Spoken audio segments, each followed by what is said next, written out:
But I gave it to my. Yeah. The only thing is, when y'all using the phone, get the mic close together to the phone. Yeah. Okay.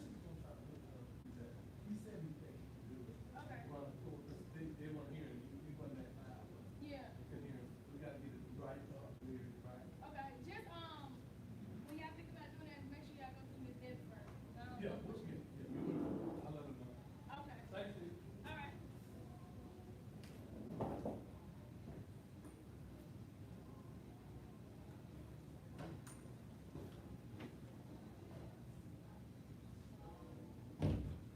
Boom, boom. You got the earpiece. Oh, I said, have a good show. Oh, thank you. Yes, sir.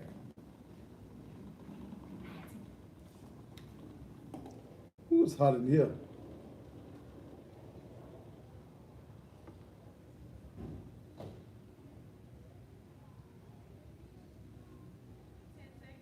All righty. You got a streaming team? Are we streaming? Yeah. 5, 4, 3, 2. And just when you thought it was safe, it is absolutely, positively not. And good Tuesday evening to you. And welcome again to still the most controversial television talk show anywhere on the planet. I used to say just in Memphis, but there is no comparisons in Memphis. Anywhere in the country, thank you so much. I'm burning up. Ain't no air in here. I got too many clothes on. But tonight, I want to deal with what's going on Beale Street. And I also want to deal with what's going on right now at the school board. I left there before it could really get hot in there. I was there, I got there about 4:30, 5 o'clock. I went in and there's a room full of parents who are looking for the search or want the search.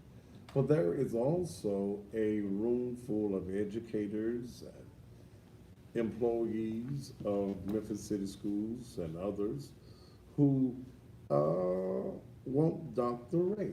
Now, let me say this. I have nothing personal against Dr. Ray.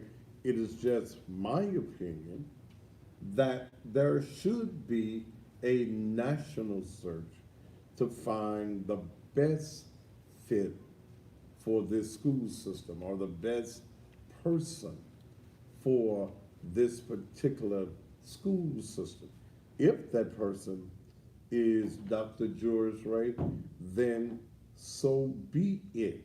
If it's not, then we move on and we find the best person that can make sure that our children in this area are properly educated. And I'm looking for something even as we talk.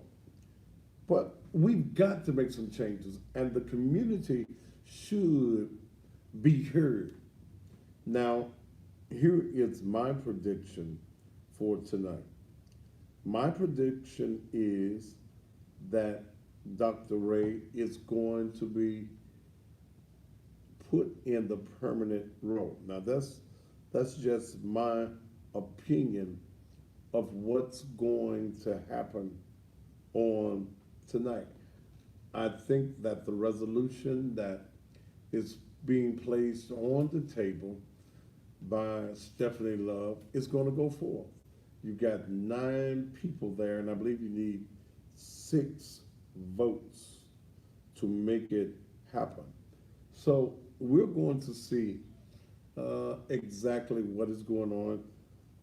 Sarah Carpenter is still there, and I told Sarah to keep me abreast of what is going on at the school board meeting. But I want to get into something tonight that is even more touching to me. something that I was a part of for many years, in having the knowledge and having the ability to sit down and to know a gentleman by the name of Randall Catron. Randall Catron was the former president, director, whichever title it was, of the Beale Street Development Corporation. He fought long and hard for the Beale Street Development Corporation, the group of blacks, George Miller, James Smith, and several others who went to Washington and was able to acquire $23 million to revitalize Beale Street, a historical spot for blacks in the city of Memphis, known for the blues, W.C. Handy. The street in the 70s had totally deteriorated, 70s and the early part of the 80s, totally gone. I mean, hey, it looked like a ghost town. It really did. It looked like a ghost town. They even had the little tumbleweeds and things blowing across the street. Well, I want to talk to you tonight, and I'm going to talk, the subject of tonight's show is the Beale Street Blues. I want to talk about how the administration of this present mayor, Jim Strickland, has joined forces with an attorney that was the attorney for the Beale Street Development Corporation for many years, John Candy, and how they are trying to steal the street from this particular group of black folk. In fact, I'm going to take a commercial break right here, and then we're going to come back here on the Thaddeus Matthews Show. I'm burning up.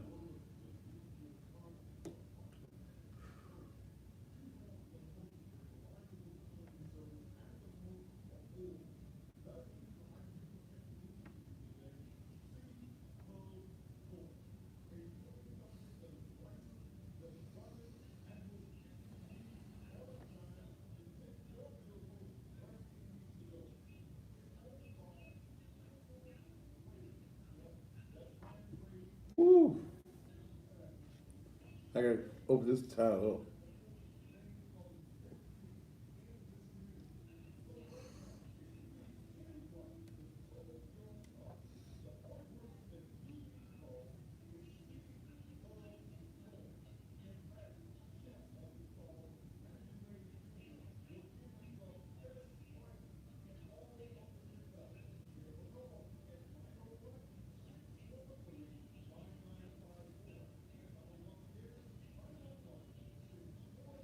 I really think it's something else there.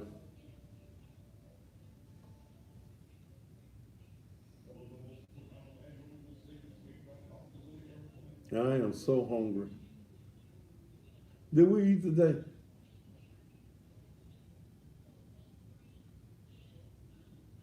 What we eat?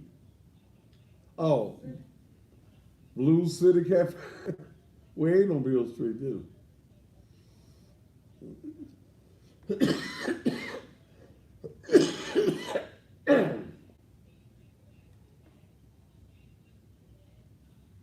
said they saw me on the news today on Channel 6.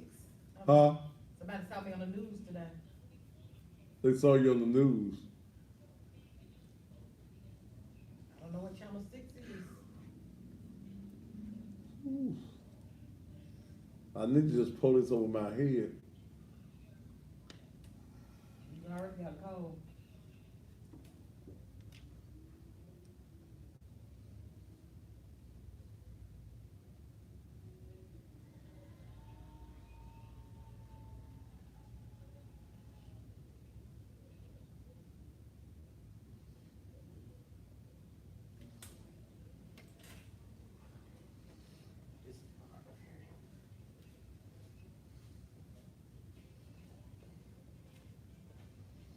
I'm gonna call Sarah. Oh,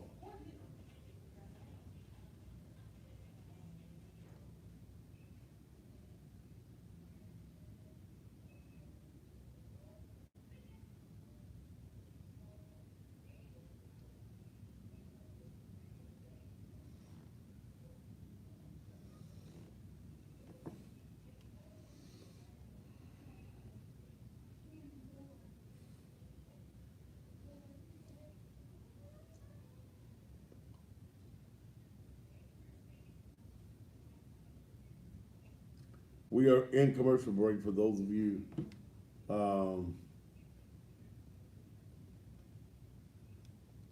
on Instagram and for those of you also on YouTube.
Woo.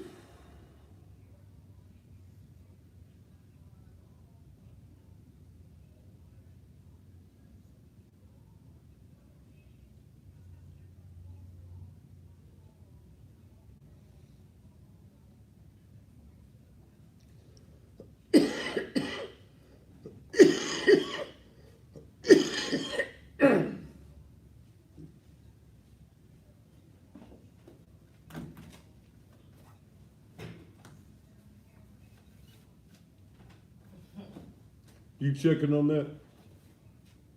Huh?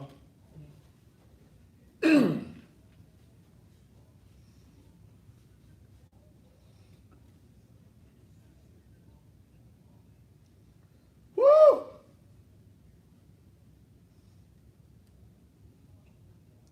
How many more? All right. And when? What day?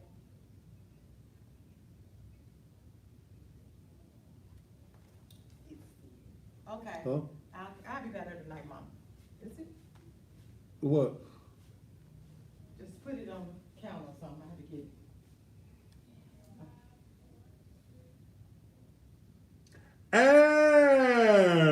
And we are back.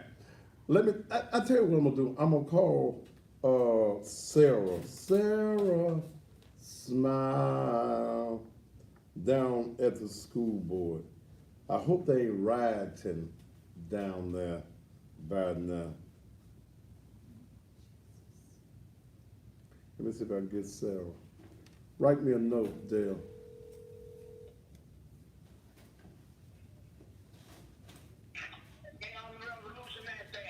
They on the resolution. You on the air too. You on the air. Okay, they on the resolution now. We outside because I walked the guy because the little kindergarten cops act like they want to put their gun up his head or something. He didn't do nothing but blurt it out. They put a So they they acted like, you know how these young men, police is with guns. They ain't even no real police. They kindergarten cops. well, those security guards there at the board are certified. So, Well, and, yeah. and they do have arrest powers.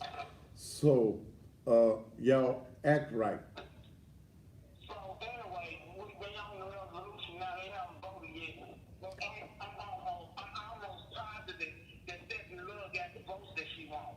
Well- This morning she didn't have the votes that she wanted. This morning she didn't. That's what I heard, that she didn't have the votes that she wanted this morning. For her to put that resolution on the table in the ninth hour, that wasn't even on the agenda to talk about, so she couldn't have had the vote. Well, here's when you look at that, she's been talking about it was not on there, and when I left, yes, she had placed it on the agenda. Right. What you do is keep me abreast of what's going on down there. Well, but you see how it went today, right? You see how they treated us, right? Yeah, I saw how they treat. Preachers in there, I don't care nothing about all that. All the Catholic brothers, I don't care nothing about that. We care about our children. Well, I noticed that most of the people that were speaking for him were educators, They doc, was principals and teachers. okay, principals and teachers, And which, one lady said she was retired. Well, if you retired, go lay down, sister, because something changed.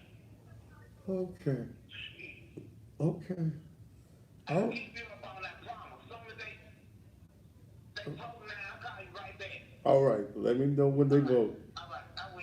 All right. And it's my prediction that the resolution will pass. That's exactly what I think will happen. That the resolution will pass, that no board member will say, let's take another look at this. No board member will say, well, let's have a national search. That's my belief, and we will know shortly. But let me get back to what I really want to deal with on tonight. Beale Street. Randall Catron was a personal friend of mine. I spent many hours in his office talking about Beale Street. He appeared on my radio show numerous times talking about Beale Street. I went with Randall before the city council to make them abreast of the contract, because the city council members was not even aware of what Beale Street Development Corporation did. They were not aware of the history. They were not aware that it was a group of black folk, excuse me, who knew the history of Beale Street, saw the deterioration of Beale Street, and decided that they wanted to restore the deep black history that Beale Street had. Those city council people did not know that that group of black men, I think there was a few women in there, went to then Mayor Wyatt Chandler, saying, Mayor Chandler, we need to do something about Beale Street.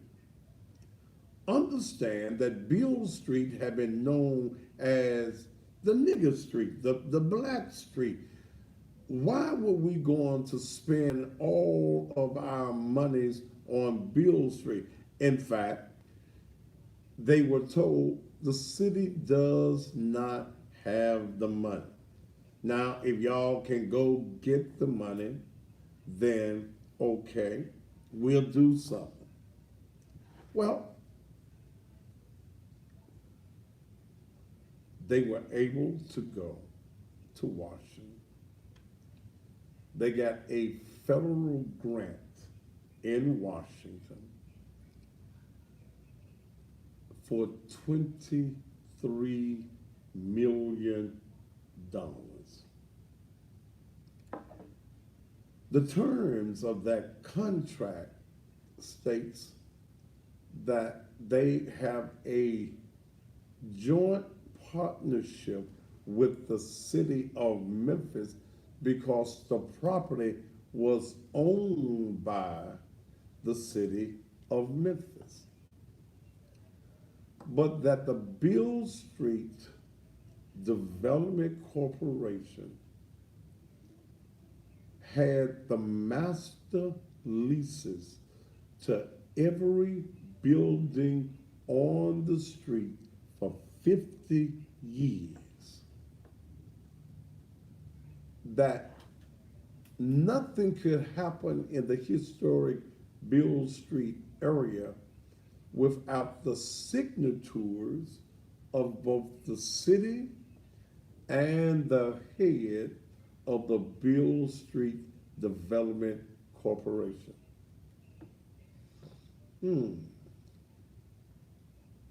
Nothing. The FedEx Forum downtown Memphis now could not be built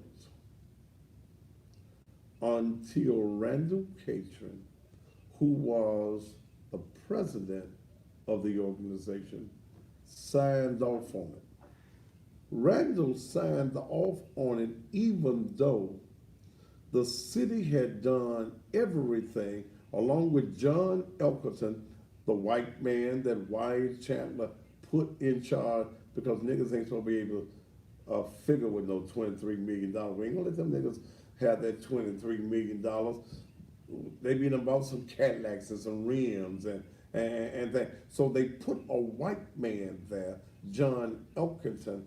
He created an organization called Performer. Performer was supposed to be the management team under Beale Street Development Corporation. They were the company that was supposed to make sure all the buildings were maintained and the maintenance on the building and collect the rents.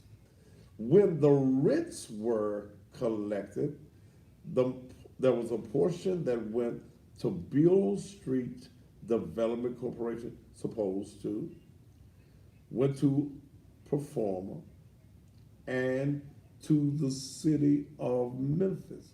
Well, John Elkerton got his, but Beale Street Development Corporation never got their money. City of Memphis never got their money. I remember telling Randall, who was fighting to stay, they were trying to run Randall off of the street. He had the historical Old Daisy office space upstairs. The city would send in code enforcement. That plug ain't right in that hall. You ain't got that covering over that plug right. Any little thing that they thought they could do to get Randall off of the street. They even created the Beale Street Merchants Association, who was running the merchants, or was like their union of things. But the Beale Street Development Corporation, the black group, never got a dime. I remember telling Randall prior to the building of the FedEx Forum, I said, Randall, you better than me, because I would not sign off for the FedEx Forum to be built and the city of Memphis and John Elkerton still owe me all of that money. The city would not make John Elkerton, who's a white man, would not make John Elkerton honor the agreement. Excuse me. I've had this goal for about a week now. There were numerous lawsuits, numerous. This Shakita somebody. Do you need to go? Yeah, Shakita, you gone. Okay. What was my point there that I was on? You don't remember my poem? There were numerous lawsuits. That's what I was talking about. There were numerous lawsuits that the Beale Street Beale Street Development Corporation filed against the city, filed against John Elkerton. Beale Street Development Corporation hired a white lawyer by the name of John Candy. We have now found out that John Candy was working against the Beale Street Development Corporation and working with Elkerton and apparently working now even with the city of Memphis, because in the lawsuit that is presently going on, John Candy now represents Elkington.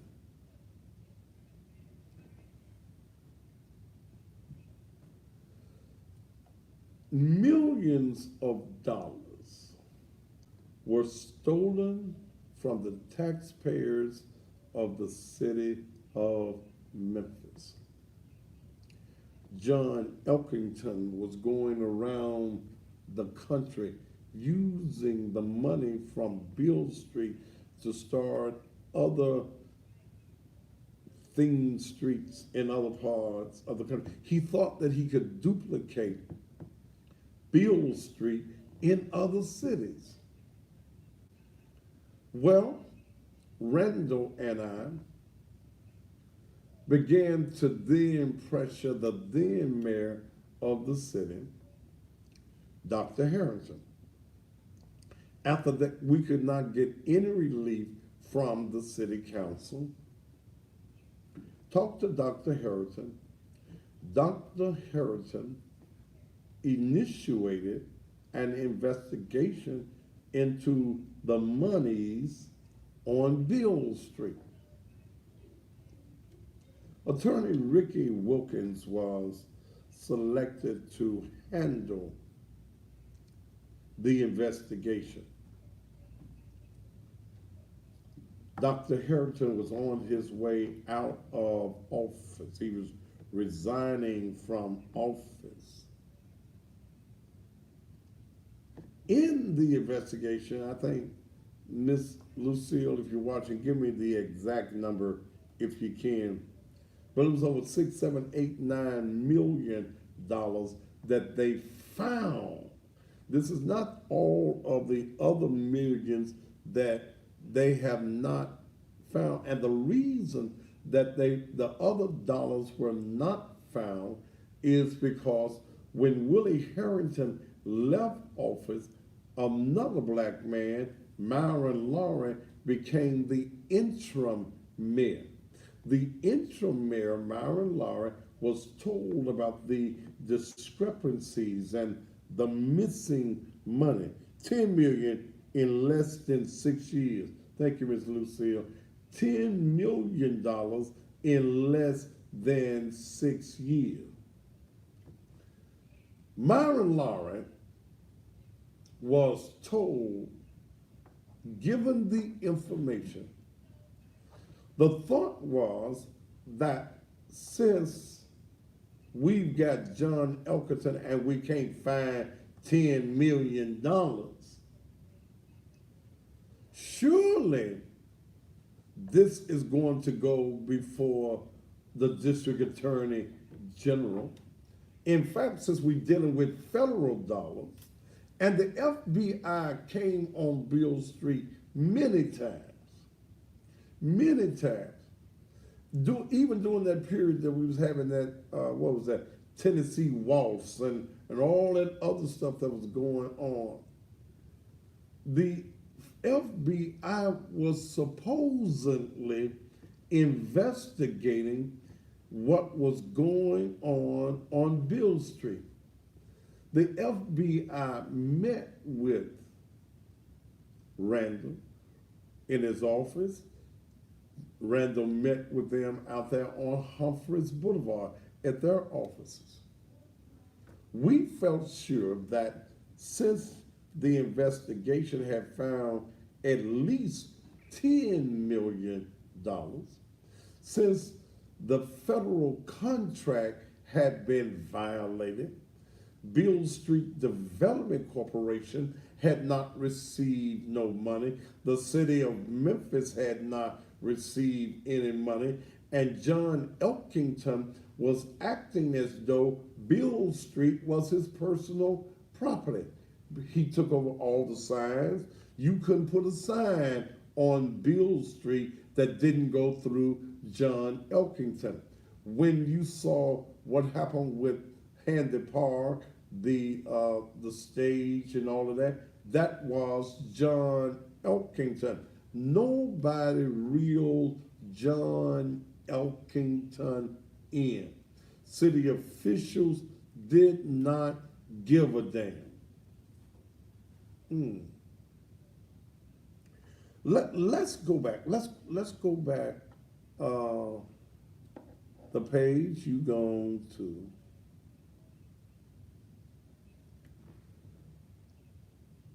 Let's go.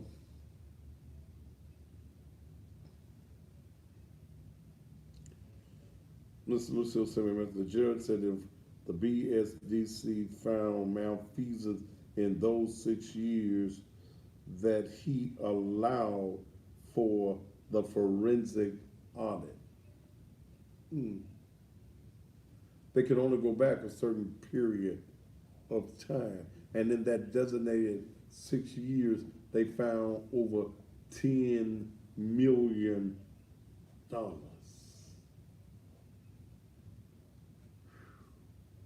So if you put all of the years together, you're probably talking about 30, 40, 50 million dollars that was unaccounted for.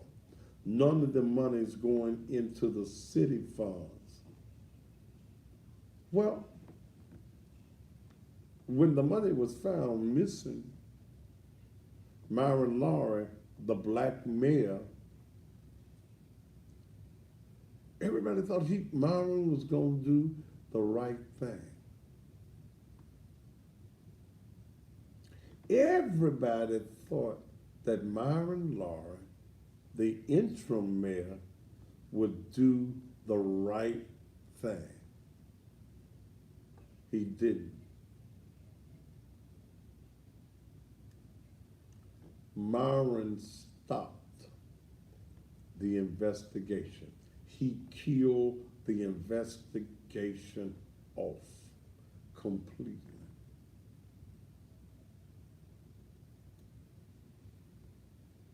That's what the black man did. Kill the investigation. He ran for mayor. He lost to AC. AC, the water carrier that he is, came on into office and gave the white man that stole all the money a damn parade on Beale Street. Mr. Lee says, give me that figure. I think that even now, even though he's off of Beale Street, there is a certain amount of money he still reaps the benefit of per year off of Beale Street. But here comes the hurting part. I told Randall over the years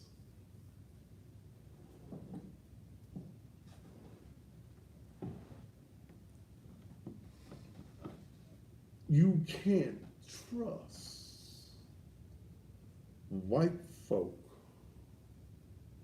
that want what you got.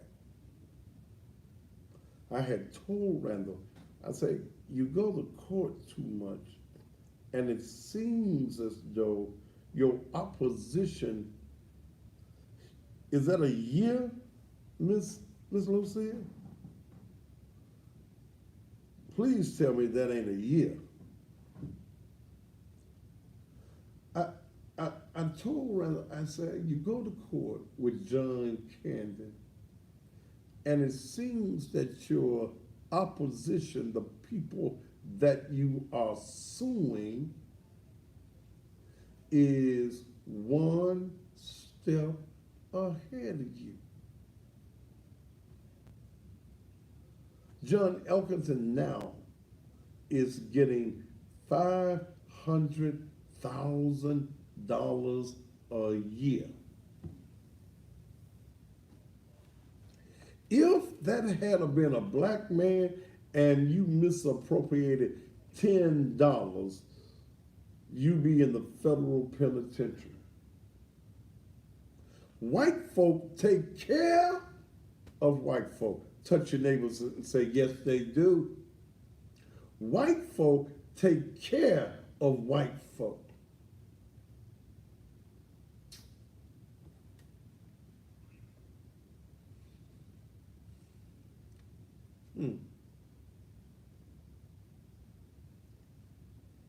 Remember that the Beale Street Development Corporation owned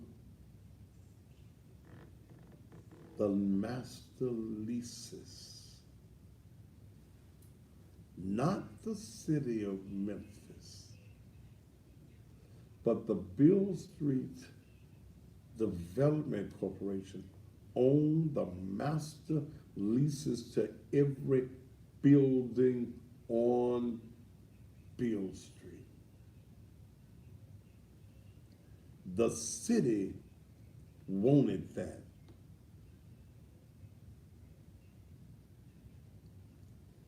Once the city got control of the master leases, they could totally eliminate the black group that brought the money there. If they could say, we own it, we don't, Beale Street Development Corporation then gave us the rights to it, they'd have signed away their rights. What they talking about?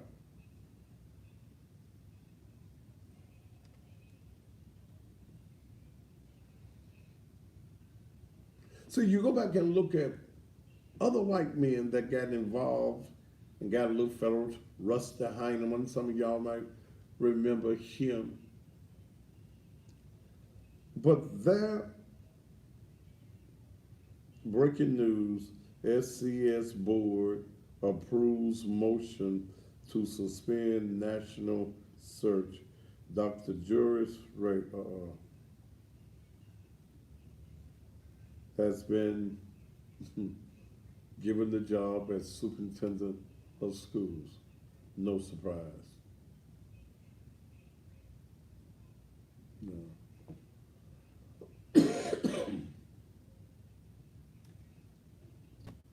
The city wants control. Wanted control. So where does the plot go from there? How we get control? 2015, I believe A.C. Warden, another black man, was mayor of the city. How else get control?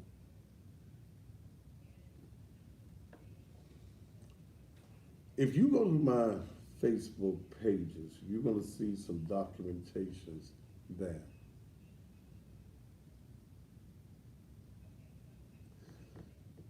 Miss Lucille Catron is presently suing the city of Memphis along with John Elkington, who is now represented by their attorney of many years.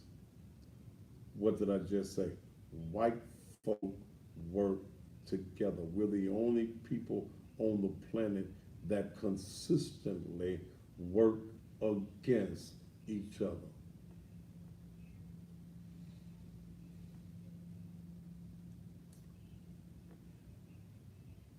The city of Memphis now says that Randall Catron signed away the rights to the master leases. That's what the battle is about. They say the city of Memphis says that on February the 3rd, 2015, Randall Catron signed a document turning over the leases, the master leases, to the city of Memphis and taking Beale Street Development Corporation out the loop. Those of us, first of all, that know him, know that that never would have happened.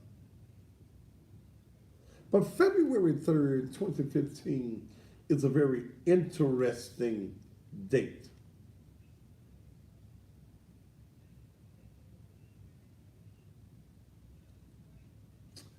That was the day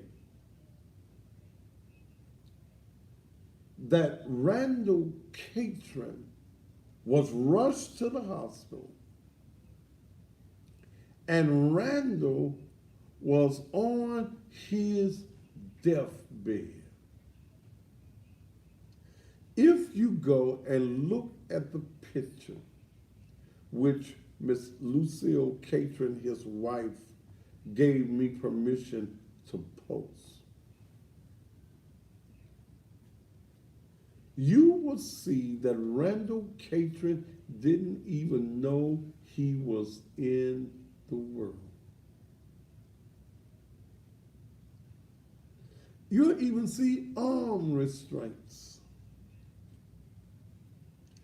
You'll see like the ventilator tube on his face.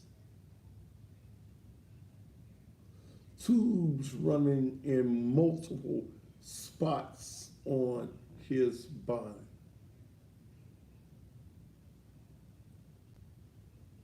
When the doctors told Miss Lucille that it won't be long now, Randall ain't gonna make it.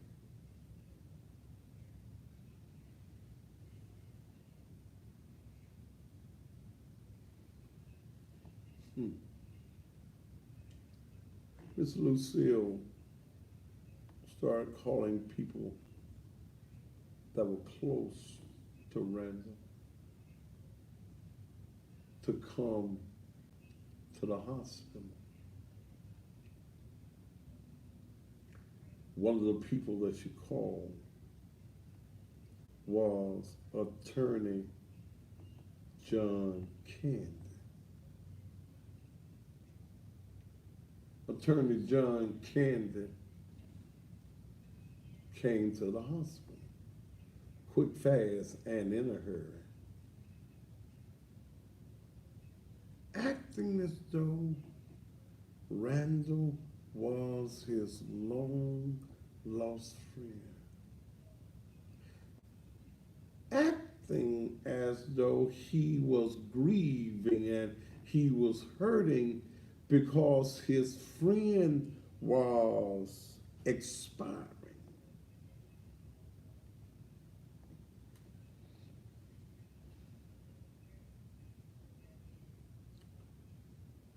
Miss Lucille left out of the room.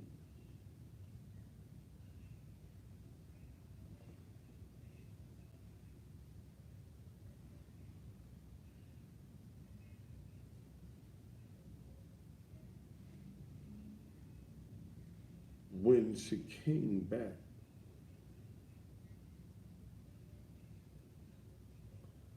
John Camden had a piece of paper in his hand, had a legal document in his hand.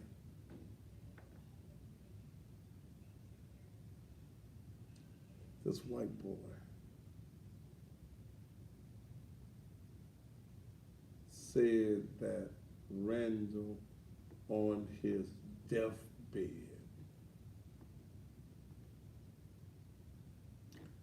signed an agreement giving up the rights to the master leases.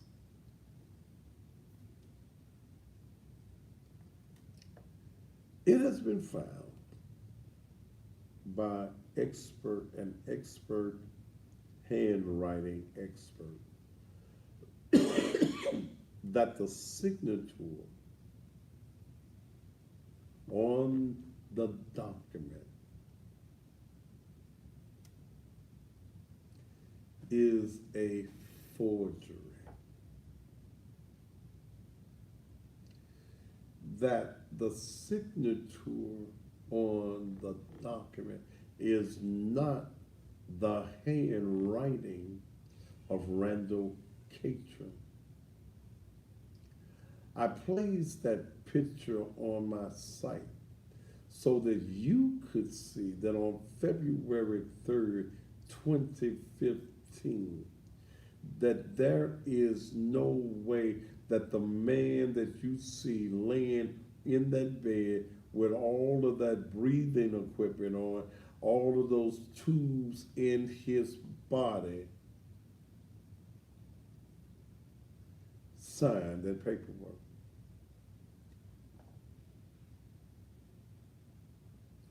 The city of Memphis and this current administration under Jim Strickland, will they do the right thing? No. Will a black city council person that is on that council now, will they stand up and say, what the hell going on? No. The only way to make sure that this thing is given some attention is right here on the Thaddeus Matthews Show. First of all, no other media is going to cover this. Second of all, nobody knows it in media like I do.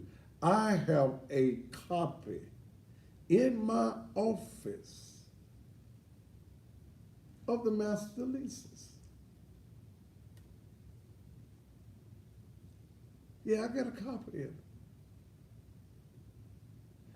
Ladies and gentlemen, I keep telling you as black people in this community that unless you build for yourself, unless you economically empower yourself,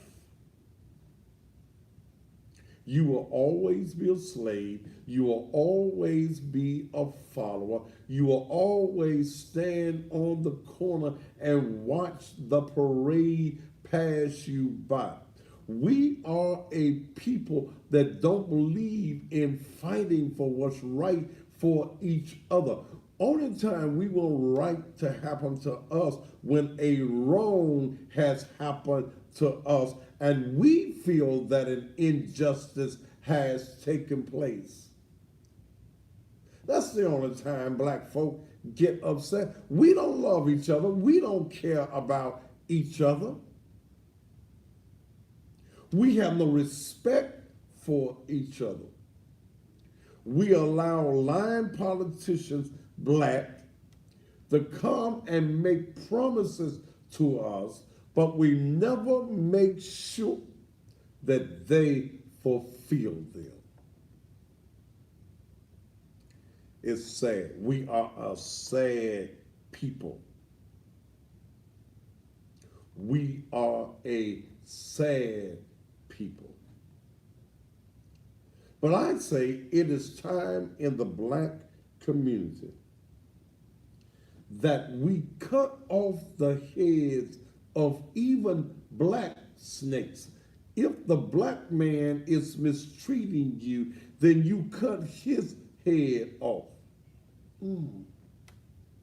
That black snake is more dangerous to you than that white snake.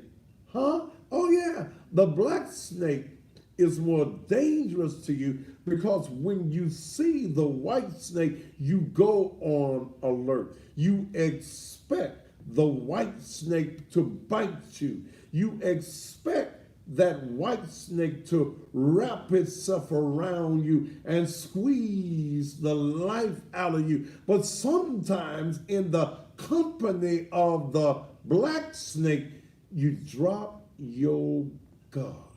And when you drop your guards around a black snake, they'll destroy you. We'll be back after these commercial messages.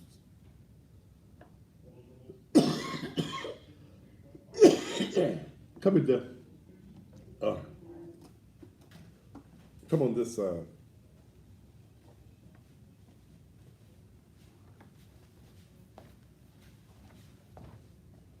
Don't come in. So it's infected. Your mom don't know what it is. Mm-hmm. She read it. What they did, they left a card, so you have to call a number. So they didn't leave the document. They didn't leave the document. So she, no, it didn't give details, but it gave information because she told them that was the wrong address. So on the document, it just got your name on it to call. Name, date, court date. It's got enough stuff on there that she knew what it was. Division 14. Mm-hmm. Ain't got the other person's name. I didn't even let her finish reading it. No, normally it don't. Okay. Normally, it's just a card. So And they came at 5:30 this morning. how come she ain't called you all that? She said she has been. She been calling you? That's something we pick up in the morning then. You don't need to go out there and pick, because it ain't gonna have the document. You ain't gonna get the document until, I gotta go out, call them, make an appointment to go out there and pick it up, or just show up. no, they bring it to you. No, she read that on the card. They said what?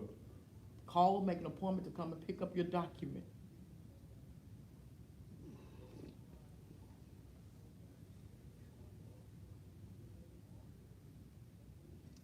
It said Division 14. He said, I didn't even, when I got the dates and the time, I was like, okay. Cause she was like, go get a pencil so you can write this down. So I ain't gonna get no pencil cause I'm coming get it. Well, we pick it up in the morning. Because all it ain't the document. You want to wait till the morning to pick up the card?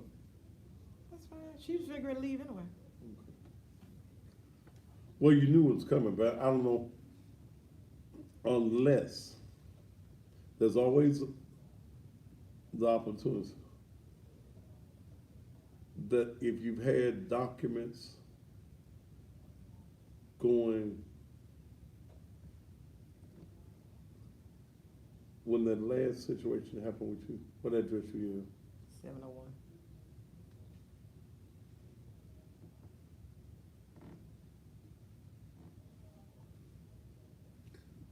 Well, you know how to handle it when you get in court, don't you?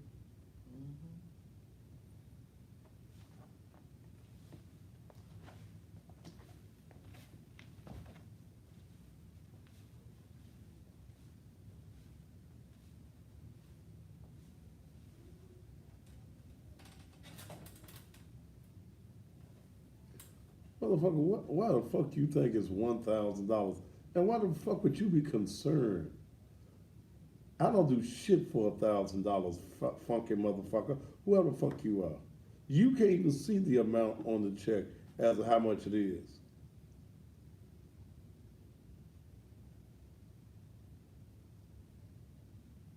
Somebody watching you from South Africa. South Africa. It says 3 o'clock in the morning there. The what? It's 3 o'clock in the morning there. In Africa?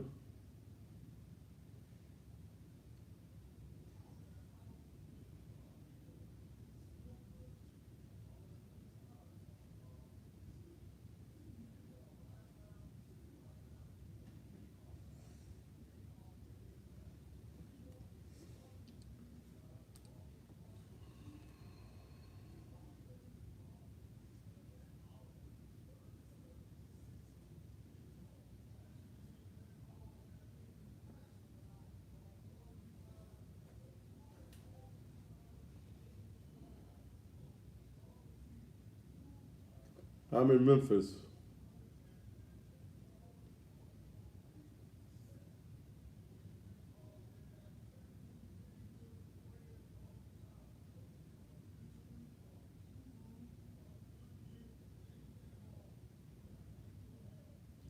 Tell her for that PayPal and all that other stuff. I'm gonna want it so she can find it.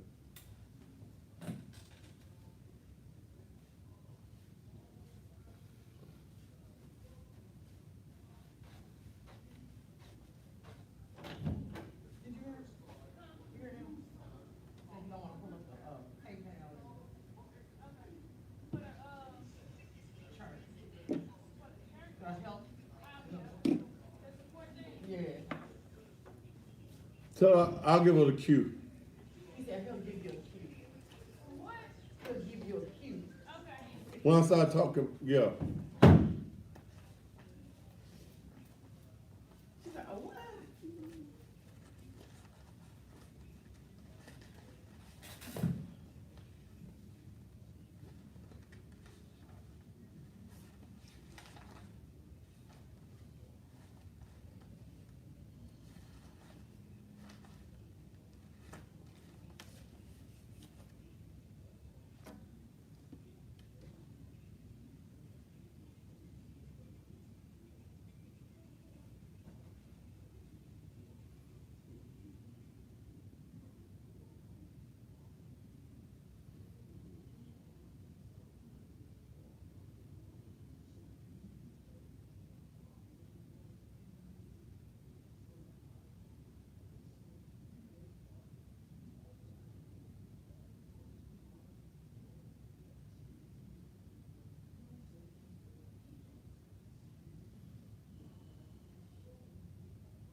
And welcome back to the Thaddeus Matthews Show, the realest talk show anywhere on the planet.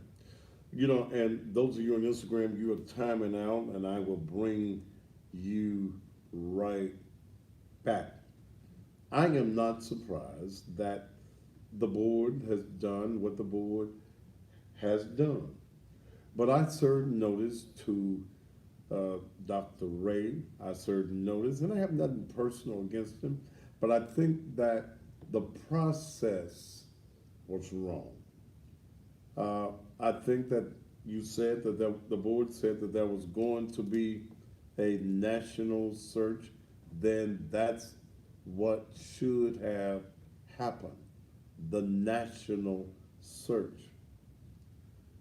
But Stephanie Love, I certainly notice that whoever runs against you and is qualified will have my support. Not just my verbal support, but will have my support. I think that when you ignore the parents, you ignore the greatest entity that you have other than the children in the school system. When you bypass the desires of a multitude of parents, then I say you really don't have those parents at heart. But it's over and done with now. Ain't no need of crying over the spilled milk. I will just keep on doing what I do. I'll keep on investigating. Did we bring that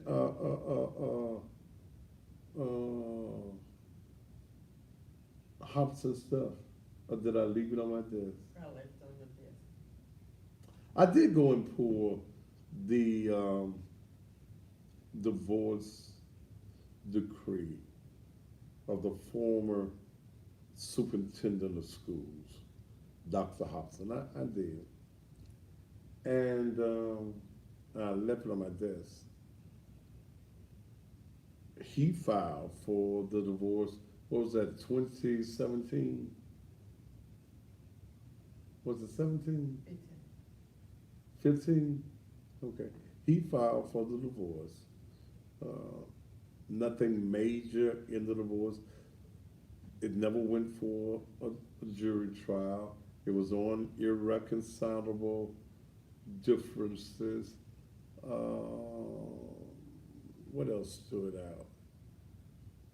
He gave her a buyout of $150,000, $100,000 at the time of the divorce, 9 months to pay the other $50,000. What else he do? She gave up the house with the two children, the two minor children. She gave up the house. She got the 2010 Tahoe. He got the 2004 Mercedes.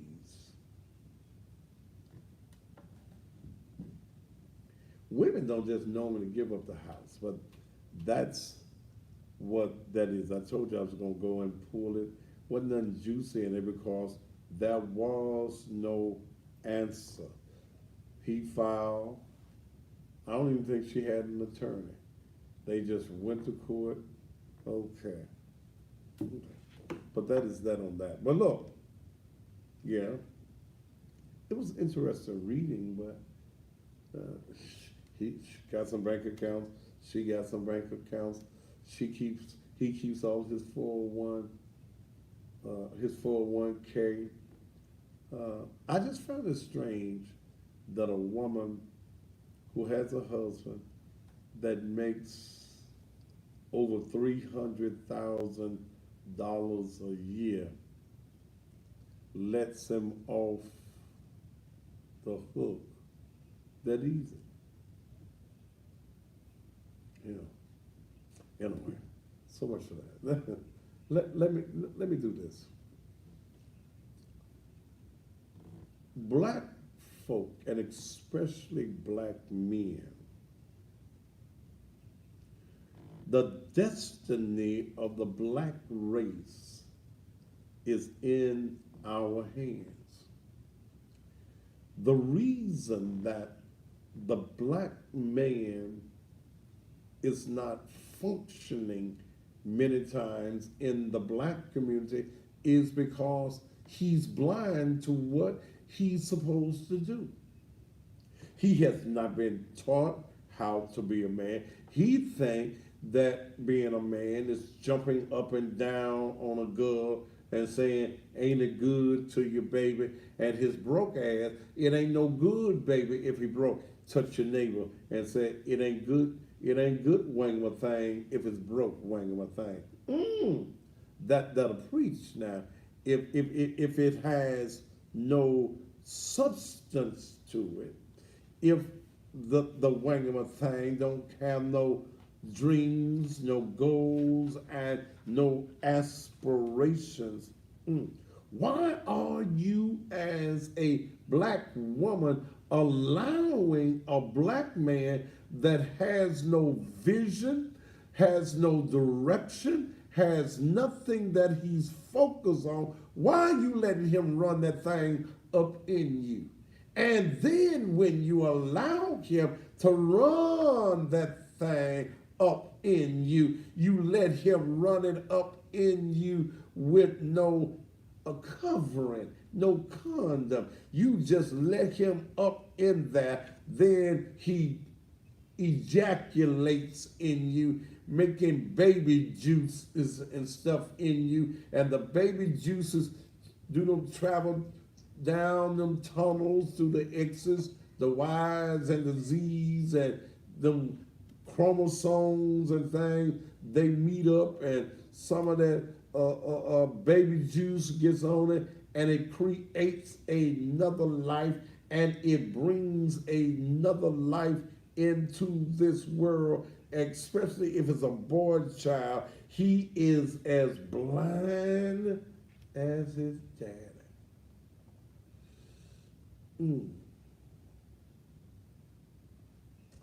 That's the reason I'm taking the ministry of naked truth in another direction. The hooping, the emotionalism, that's good. It's theatrical. It's spiritual. But there are people in our community that is missing knowledge because they don't know where to find it. They blind. Our black men are blind to what they need to do with their black woman. They are blind in many instances to what they need to do when they procreate and that baby comes here, and you are able to walk off and leave that child. You are blind to what needs to happen in the black community.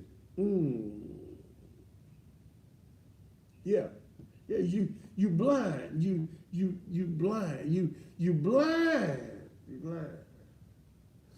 Sunday morning at Naked Truth, Liberation and Empowerment Ministries. Men, I'm inviting you to come. I need you to come. I want you to come. Women, bring your men, because I'm going to preach a sermon that they don't normally preach in the Missionary Baptist Church, in the Kojic Church, in the AM and E and the CMs and E's. I got to talk to men. I'm going to talk to you women next Sunday. Yeah. Because many of you are the destruction of your man. But that's next Sunday. This Sunday, I want to talk about that blind man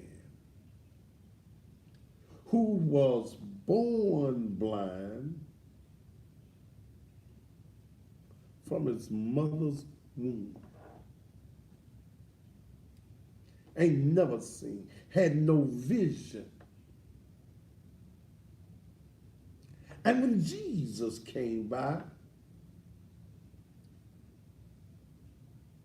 they asked Jesus, why was this man born blind? Whose fault is it that this man was born blind? I'm going to talk about Sunday morning. You don't have to be a blind man anymore.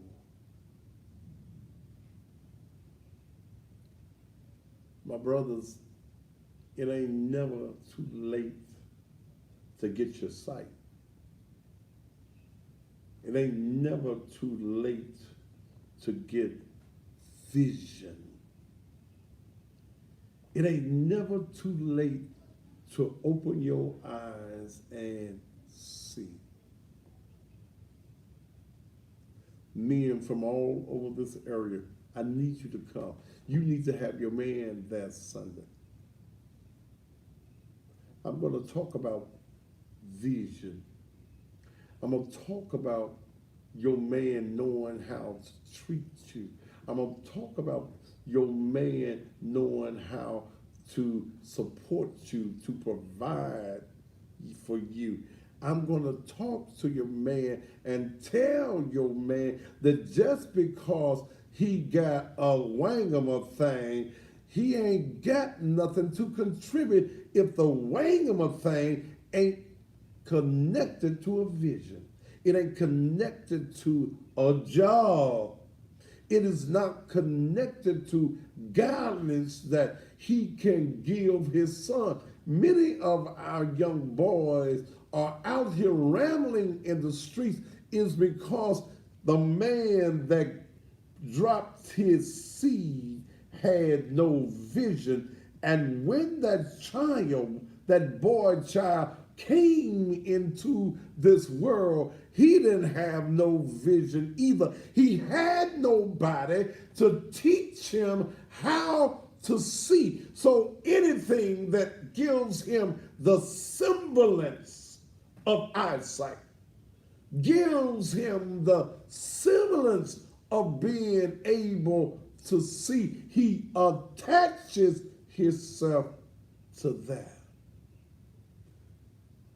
Man, I got to share with you Sunday that the reason that your son is in a penitentiary, he's in 201 Poplar.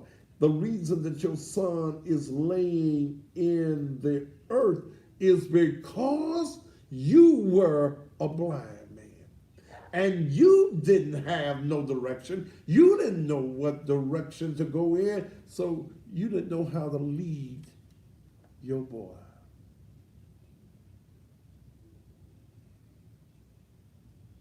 I got to talk to you. I got to talk to you and tell you there's a better way.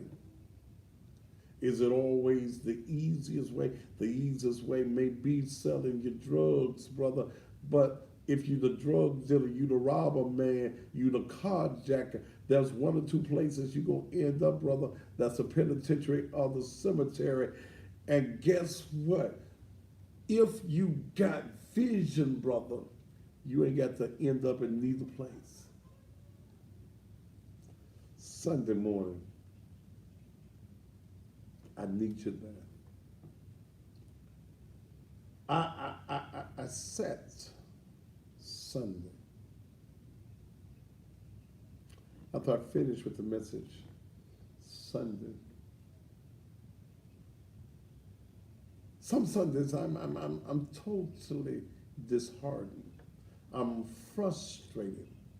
I have Sundays and weeks that I sat behind my desk at 3835 Raleigh Milton Road.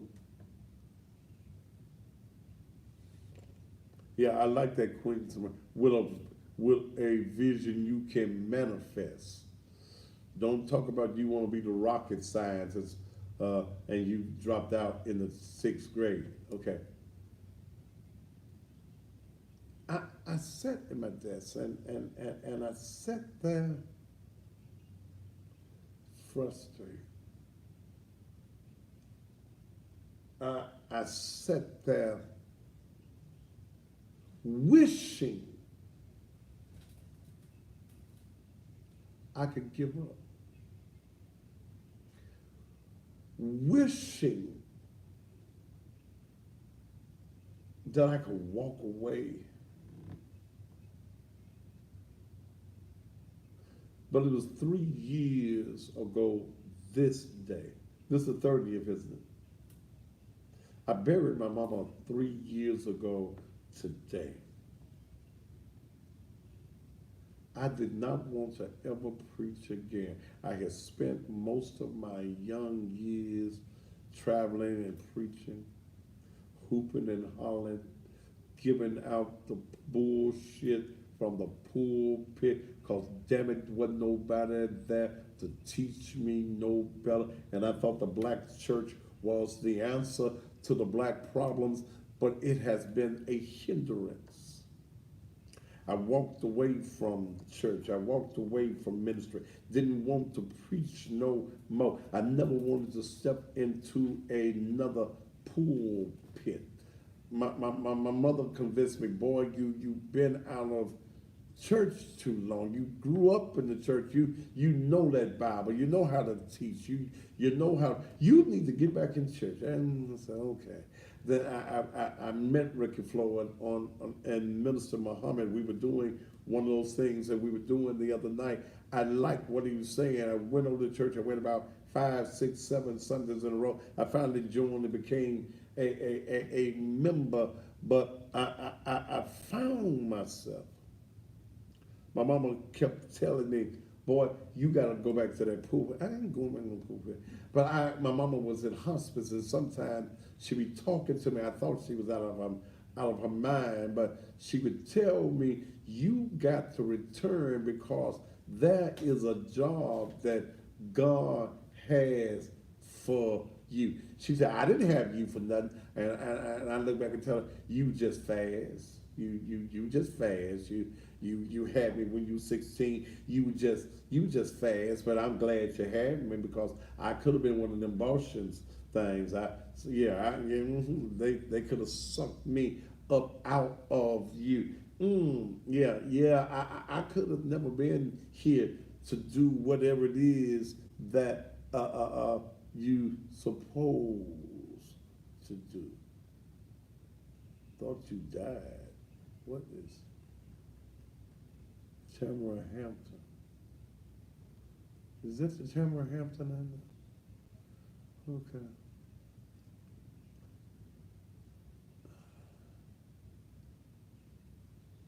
It took my mother dying for me to go back to the pulpit. When she died, she had a pastor, but I knew wasn't nobody gonna be able to utilize her the way I wanted to.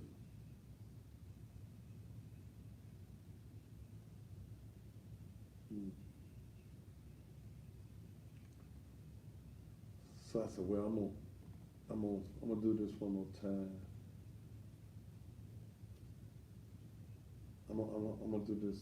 I ain't gonna do this for one time, man. I'm gonna be through with this. I ain't gonna do this. But as I lowered my mother into the ground on April the 30th, 2016, God said, I got something for you to do.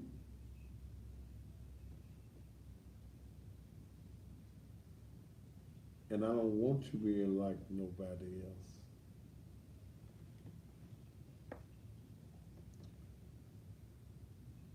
I want you to be something that is totally different. I didn't know what it was. I wasn't known as the cussing pastor 3 years ago this time. I could cuss. But now I'm nationally and internationally known as the cussing pastor. But I sat in my office last week. I looked at the thousands of dollars in bills on my desk. I paid 95 to 98% of all of the bills of ministry. I have to pay this $72,000 a year Then I do have a house and some bills there. I want me a house with a swimming pool. I don't know why I don't swim. Uh,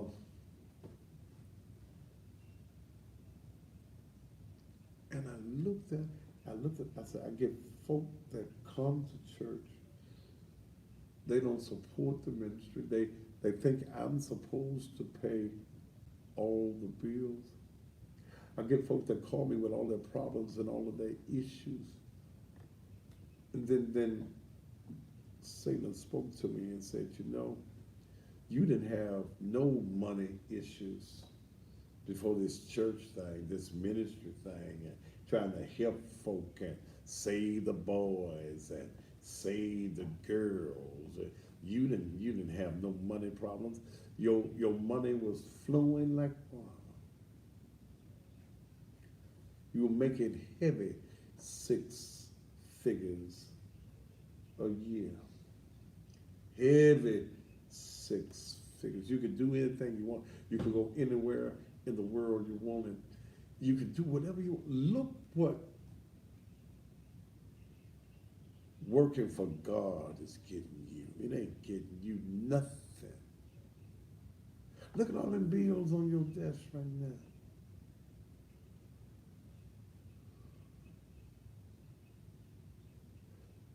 You ain't got nobody helping you.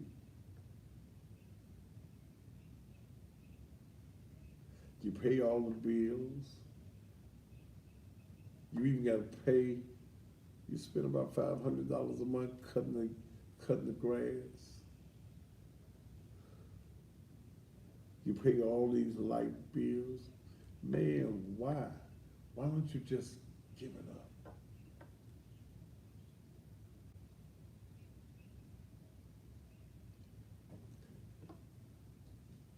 Then I sit back and I thought about this thing called the cussing pastor.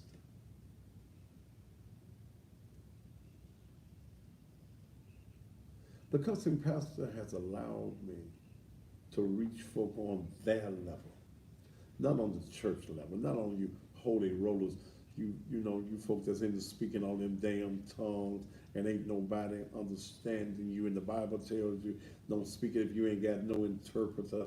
Okay.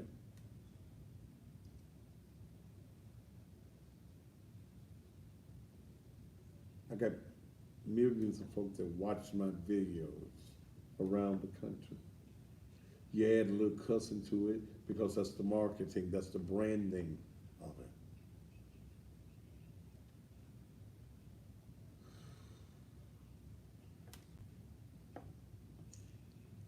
And I'm gonna tell y'all the truth. I'm gonna tell y'all the God's honest truth.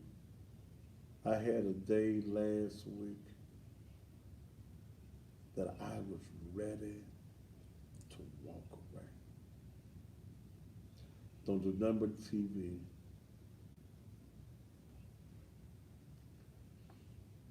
Do a little radio. Work on national stuff. Leave this alone. But I have a fear, and the only thing I fear is God.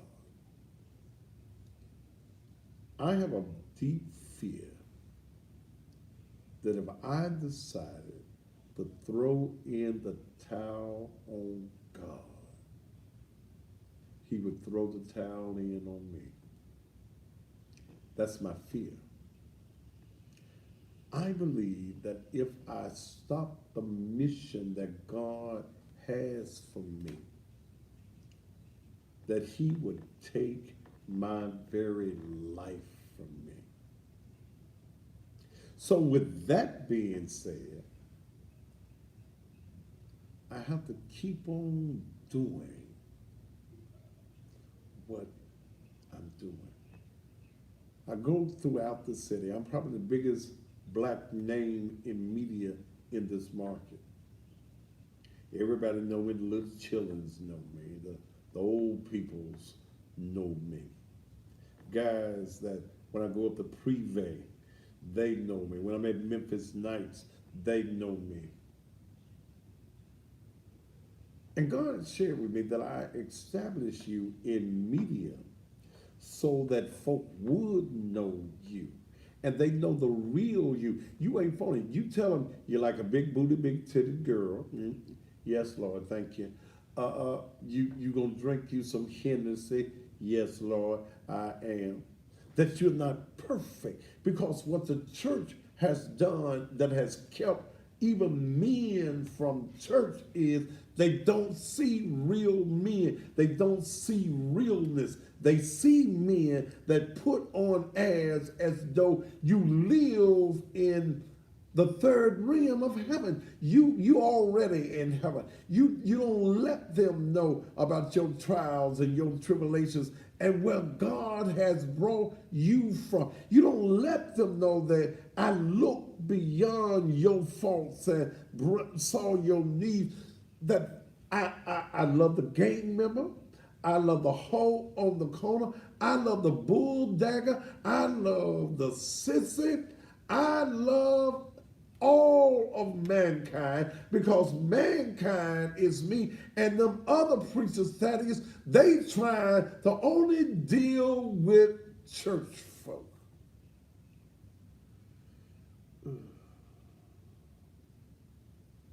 Only deal in church folk. God ain't looking for church folk. He's looking for real folk. So that's the reason I keep on doing it.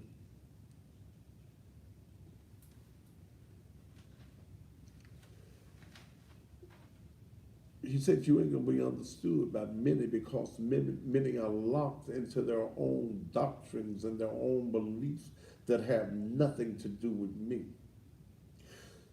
They think that hooping and hollering, running and jumping and emotionalizing the folk and talking about by and by when the morning come, we're going to walk around heaven all day. They think that that is the message to man, but I came that ye may have life, not death, and that you may have that abundantly, and that I love everybody, and there is a hope for every man. All he got to do is open up his eyes and see. That's all you got to do. So I'm in it. I ain't got no choice. I was mentioning that sometimes on Sunday mornings I sit in my office and I'm preparing myself to come out. Sunday morning, I looked out on my camera. I had been at Club Paradise emceeing a show. I think they probably only emceed on this Purchase Sir Charles on my show. He wasn't on nobody else's TV or radio show. And we packed out the Club Paradise, and then I come Sunday morning, I look on my camera, one but 5 folk initially, if it was that many. Was that the number? That was the number. I looked on the camera. I said, 5 folk. Now God, now you know I can preach. You know I got a message. You done gave me a message.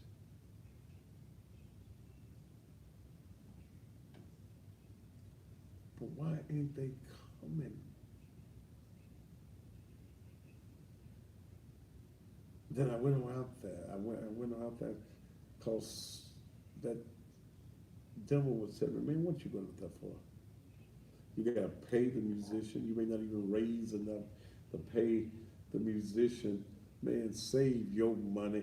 That's some money you can eat with or do something with. Why you going to go out there? You ain't got the 5 folk out there. I think we ended up with about what? I would say about 20, wasn't it? I don't know. I don't think it was 20. But we ended up with at least 12, 13, 14.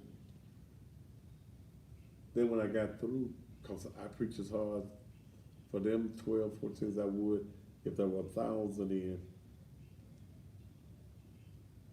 I came back and I looked online,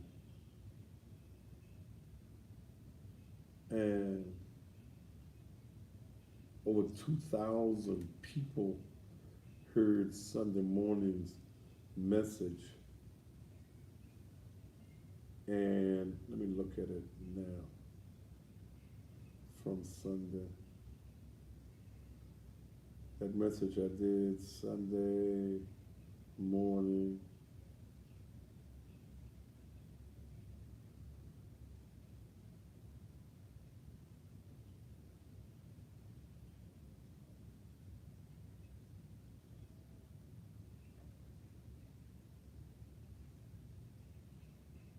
Trying to find it.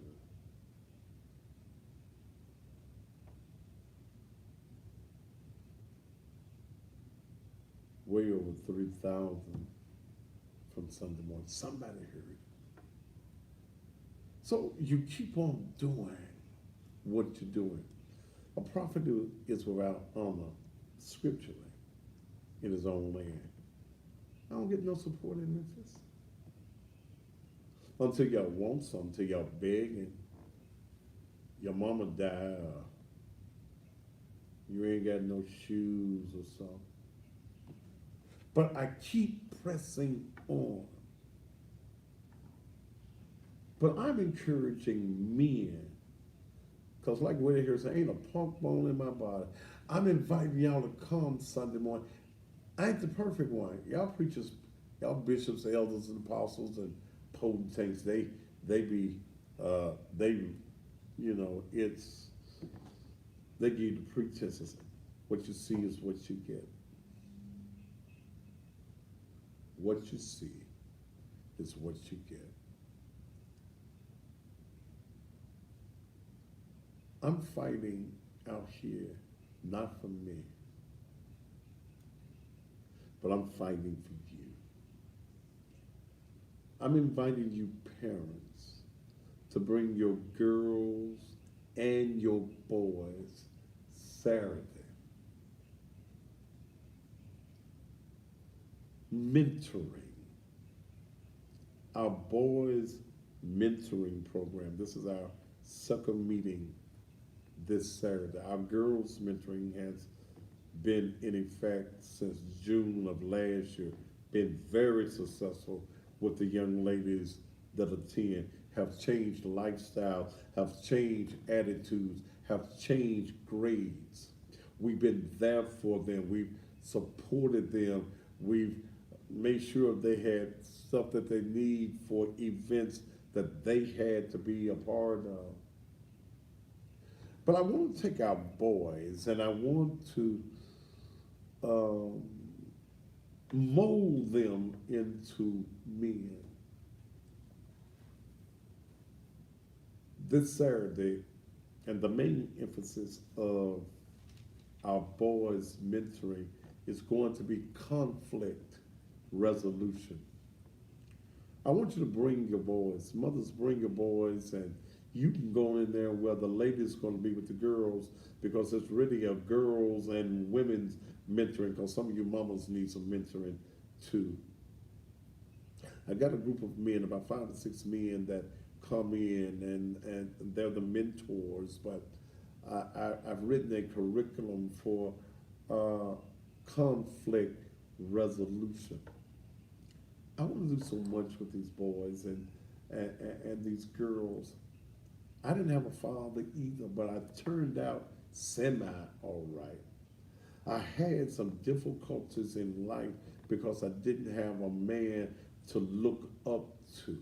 I made some foolish mistakes as a young man, and even as I got older, in my 20s and my 30s, and even in my 40s, because I didn't have no one to give me manly direction. The women that raised me, they did a hell of a good job. They made sure I was educated. They made sure I could read, I could write, I was articulate. They kept me in church. They taught me how to dress good.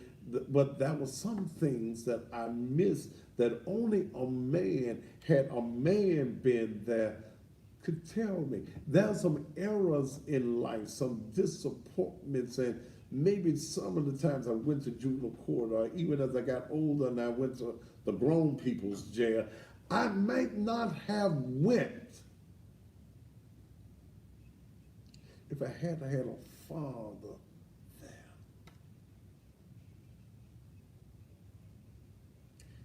I wouldn't have went.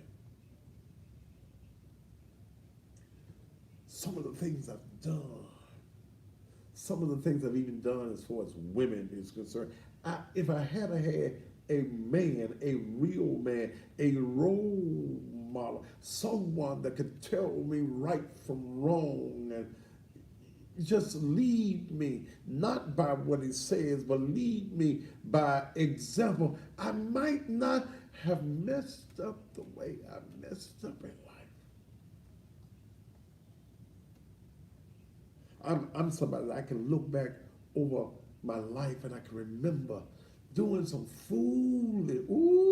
some real foolish. And if God had not had a plan for my life, I'd have been in that penitentiary or dead.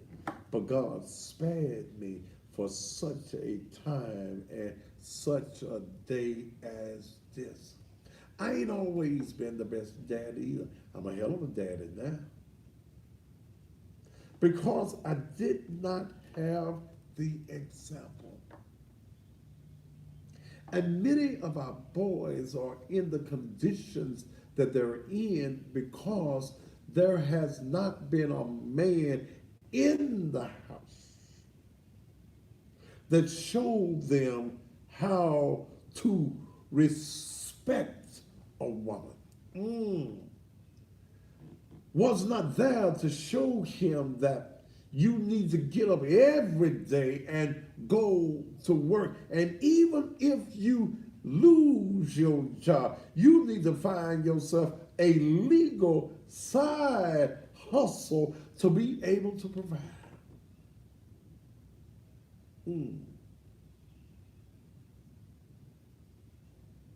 So we want to take your boys. We want to take your boys and be daddies to your boys. Stepdaddies. Stepdaddy. What that word mean? Stepdaddy. What does stepdaddy mean? Men who step up and take on the responsibility of somebody else's son. Mold him, guide him, direct him, be there for him, give him our telephone numbers so that if you get ready to do something stupid, man, call me. 24 hours a day. If I see your number and I'm on TV and you do something stupid, I'm either going to go to a commercial break or I'm going to answer the phone right there because I got to find out what it is stupid you finna do. I got to take the time to talk to you. I got to get you because the game's trying to get you. And once they get you, they don't want to let you go. I got to keep you from going to that penitentiary. I got to keep you from going to that graveyard. I got to keep your mama from having to sit on the front row in the funeral home or in the church looking at your dead body and screaming and hollering and grieving because you made a stupid mistake.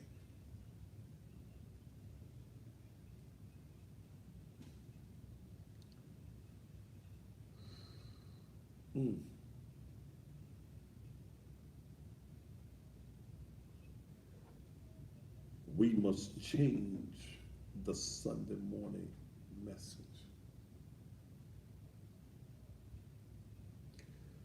We must change the mission of the black community. I want to create businesses for these young boys. I want to create jobs for these young boys. I want to put in business one of our young girls, Diamond, has created what you call this stuff, lip gloss. She done went out, she came up with her own former, got the evens a can with the glitter in it, put it in the tube. I got to market that for her. I don't want nothing out of it. I want to create economic empowerment for her, her sisters, and her mama. I want to create being able to put lawn services and all types of other businesses together for our young boys.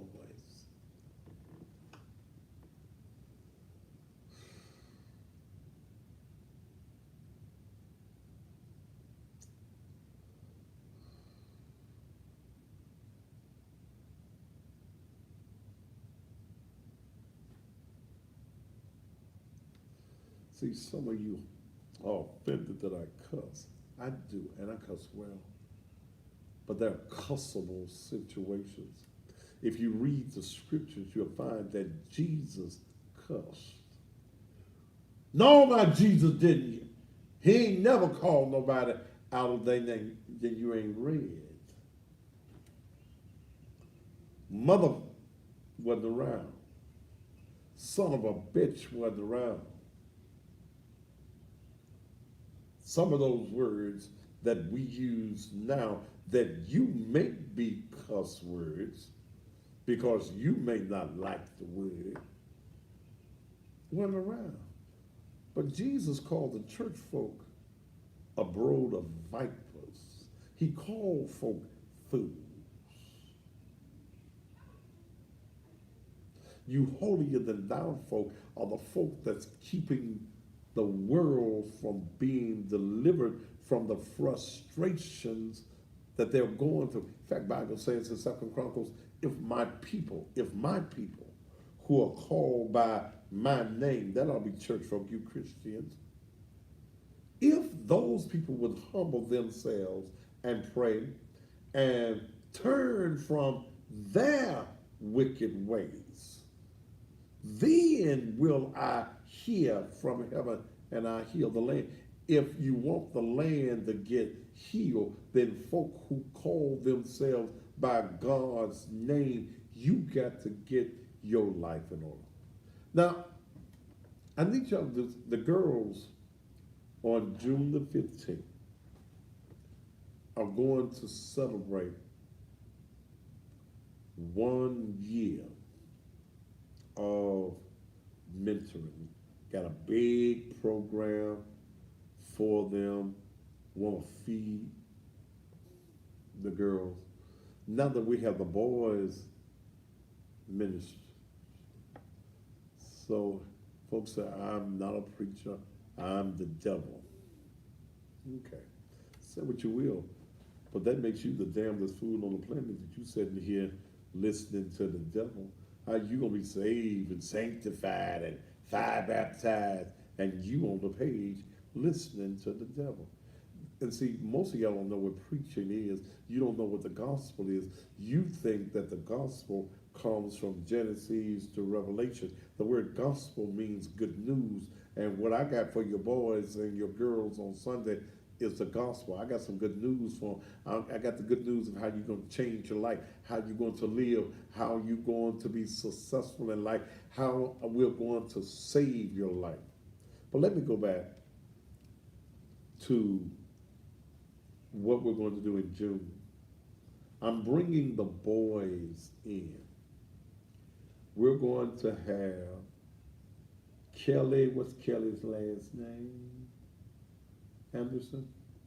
Kelly Anderson, the daughter of Dr. Tanya Lyons, who is going to be the speaker. Sabrina Lane, the MC, that's Dale's daughter, who went to college at 16. But I want to bring the boys in. I want the boys, because many of the boys and they're gonna have to put on a little tie. Okay, a little tie. Hell, and I got 200-300 ties. Maybe I have to pass out some ties. I want to have a big dinner for them. I want as many girls that can come possible. Understand, Thaddeus Matthews ain't gonna get no grants. We ain't raising no money on Sunday morning. Folk ain't giving. So I need you to help me do what I need to do to save your boys.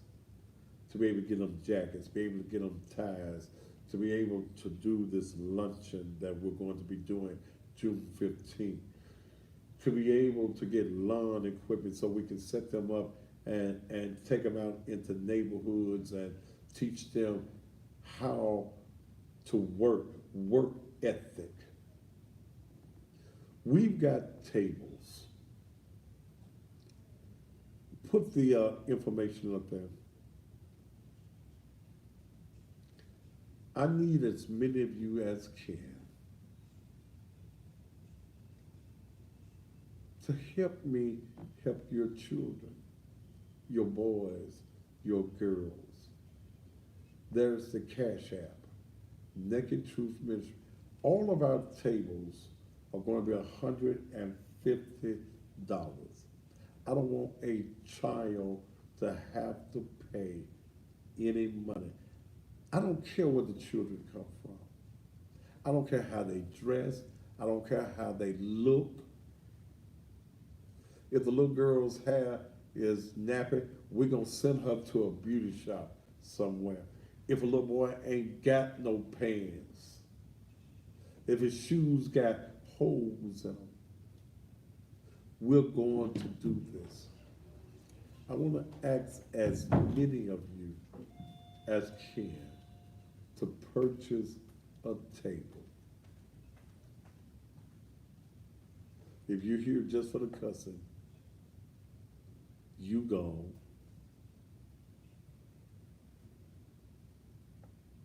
And Risa, you gone as well.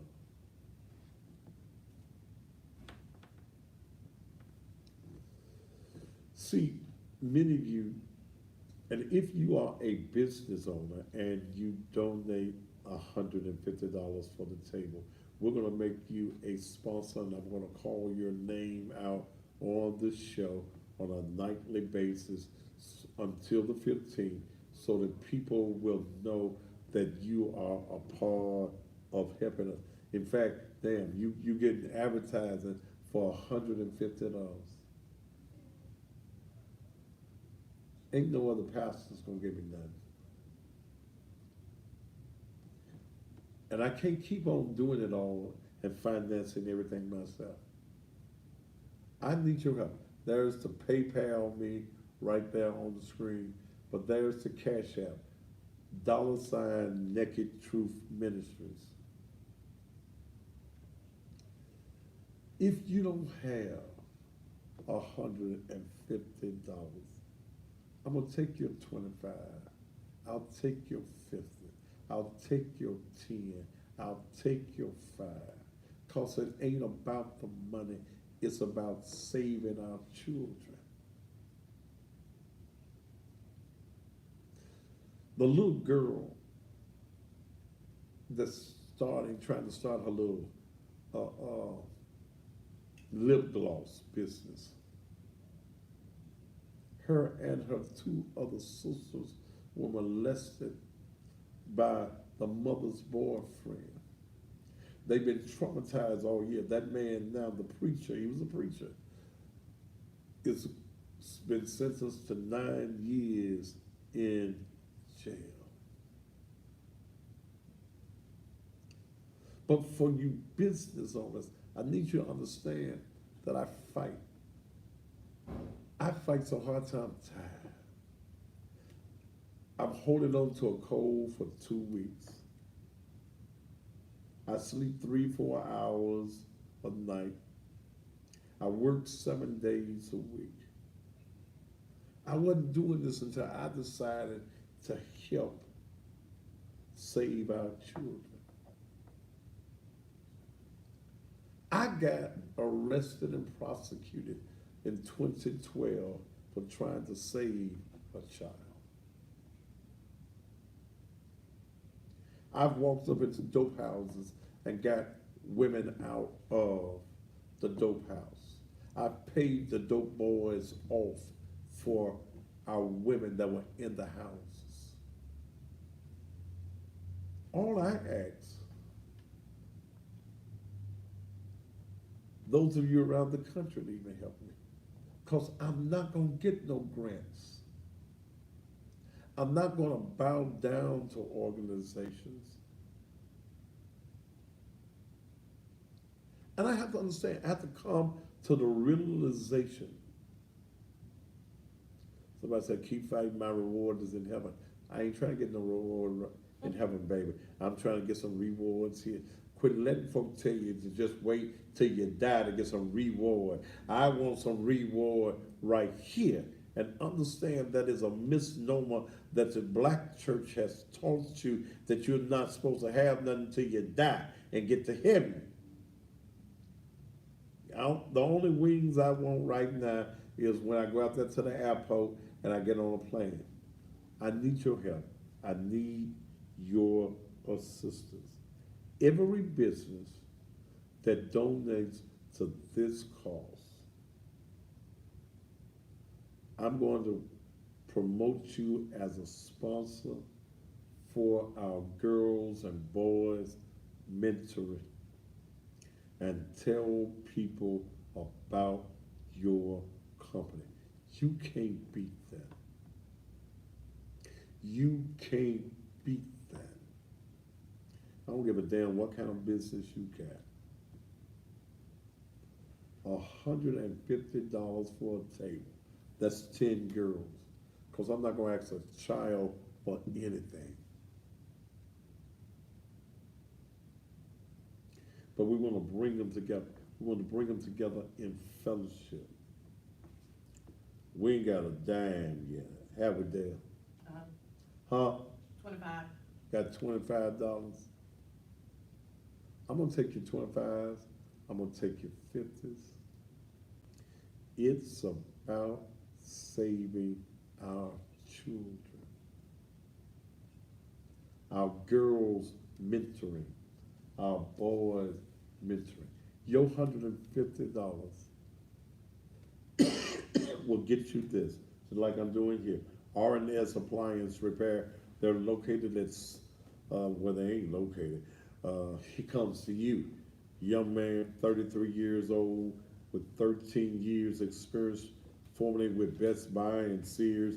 He services all of your kitchen and laundry appliances, high-end and low-end, new and used. He'll fix your stoves, your refrigerators, your garbage disposal, your microwaves, your dishwashers, your washers, and your dryers. He'll do that for you. Triple diagnostic fee is $50. We'll go into labor costs on service purchases. Call him. You got something broke down, give him a call at 916-208-8572. Also, D2G screenshots. You've seen the Willie Harrington t-shirt that I put up there, put Jim Strickland's down to get out of our office. They're located at 3189 North Watkins Street, direct to garment printing. If you don't need but one t-shirt, they got you. Quick turnaround, no minimums are required, no screen setups, no color limits, high quality image. D2G screenshots. All you gotta do is snap it, send it, and wear it. Class reunions, family reunions, memorial shirts, parties, and birthday shirts as well. Give them a call, 279-0434, 279-0434. Don't forget about DMC Cleaners. Black-owned cleaners, 62 Fairway at 3rd. Same day service. If you get your clothes in by 9, you can get your clothes back that afternoon. Dry cleaning, when you pay for your dry cleaning in advance, yes, you only pay half price. Again, they're located at 62 Fairway and 3rd. They're open Mondays through Saturdays from 7 a.m. to 6 p.m. Give them a call at 789-7983. 789-7983. Also, Goldsmith Security Academy. If you're looking to carry a handgun, you need a permit. Get in his class. Sean Goldsmith will take care of you. 901-634-8384. That is his number. That's his number. He will take care of you. Look, I'm looking for, is there any black clothing stores, men's clothing and women's clothing, and you want me to accelerate your business just like I did M&K, then you need to call me. You can call me at the church. I'm going to let you know my other number. Call me at 901-435. That's the number, 6161. Call and leave me a message. I'll get you in the morning, 435-6161. You really should be advertising on this show. This is the most controversial show in town. This is a show that's going to tell it when nobody else would tell what's going on. That little click in my ear, I got 2 minutes. I need you to help me with our girls and our boys mentoring, okay? Our girls and our boys mentoring. I ain't got time to pin the number. It's area code, if you're calling about the advertising, it's area code 901-435-6161, okay? Area code 901-435-6161. Okay. So, let me build your business. I'm all over social media. Your advertising not only plays during the TV show, but every show is on Facebook. All of my Facebook pages and the commercials, the same way that they are shown on TV, are shown over and over and over and over again on the Facebook page. All right.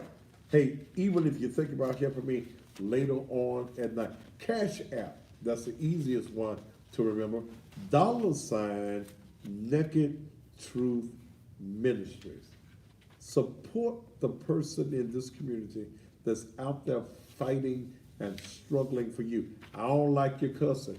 Well, if somebody cusses and they come to your store to buy something, do you have a sign on the wall? I don't like cussing, and if you cuss, don't spend no money with me. No, you don't. Oh, this is dirty coochie. If your coochie stink, I ain't got time to go through the whole thing. If your coochie stinking, cleanliness is next to godliness. You need to go over to Forever Fresh for all of your feminine needs. Mary Card, that's one of my baby mama, my son's mama. Thank you, Mary. She ain't got no stinking coochie. But if you got a stinking coochie, or you know somebody with a stinking coochie, and they need to unstink the coochie so that it don't offend everybody else they around, tell them to go to 4, the number 4, Forever Fresh Feminine Care Products.com. Or go to Instagram, and the Instagram name is Clean Cat Committee. They had to get a whole committee for all those stinking coochies. Clean Cat Committee 305. If you don't want your coochie to stink no more, they got some honey dish honeydew. It will remove the stubborn case of HPV. I don't know what HPV is, but it sounds like it's something you might not want to have. Okay, they got some vaginal soaps that's being used as a healing soap that if you got a, it's saying, I'm reading it, if you got a skin condition on your coochie, they got some vaginal soap. What kind of skin condition you get on the coochie? Yeah, you better gonna get you some of that, because ain't nobody gonna want none of that coochie that got all them scars and pimples and bumps on it. Who wants a bumpy coochie? My name is Thaddeus Matthews. Until tomorrow night, top of the evening to you.